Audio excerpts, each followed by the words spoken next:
तर सरणावर स्वतःची पोळी भाजण्याचा प्रयत्न आहे असं म्हणत मंत्री विखे पाटील यांनी रोहित पवारांवर निशाणा साधलेला आहे। राजकारण करण्याऐवजी कुटुंबाला आधार द्या असा सल्ला रोहित पवारांना दिला आणि विखे पाटील यांनी रोहित पवार यांच्यावर निशाणा साधलेला आहे। काय आहे आता हे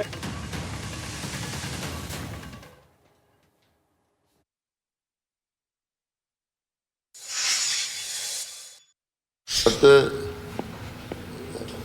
हा सरणावर पोळी भाजण्याचा प्रकार आहे, आपल्या स्वतःची पोळी भाजण्याचा प्रकार आहे। माझी रोहित पवारांना या निमित्तानं सूचना आहे की त्यांनी आता हे सगळे आरोप करणं असे त्या भानगडी धंदे बंद करावे। त्यांनी आता कुटुंबावर दुःख जागा झालेला आहे, चौकशी अंती जे काही होईल ते पुढे येईलच ना, त्याच्यामध्ये राजकारण कसं करता तुम्ही?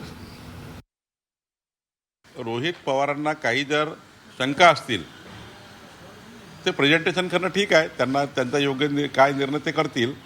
पण माननीय मुख्यमंत्र्यांची चर्चा करून त्यांना पूर्ण त्या ठिकाणी त्यांच्या शंका काय त्या ठिकाणी देऊन ठीक आहे, त्यांना असं वाटतं की प्रेझेंटेशन करूनच न्याय मिळाला असेल तर प्रेझेंटेशन करतायत।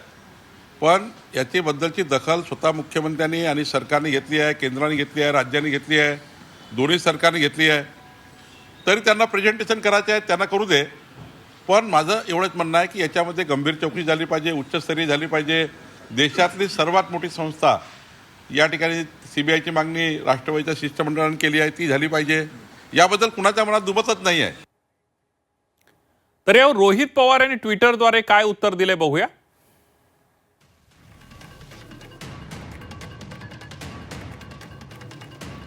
ज्येष्ठ नेते विखे पाटील साहेबांनी केलेलं विधान अत्यंत क्लेशदायक आणि बेजबाबदार आहे।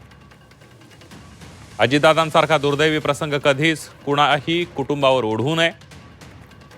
वेदना काय असते ती ज्याचं जळतं त्यालाच कळतं।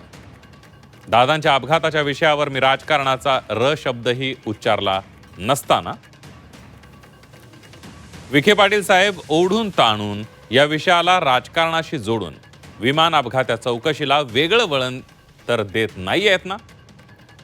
काठावर बसून त्यांना आमच्या दुःखाची धग कळणार नाही, त्यामुळे त्यांनी फाटे फोडू नयेत असं रोहित पवार यांनी म्हटलेलं आहे।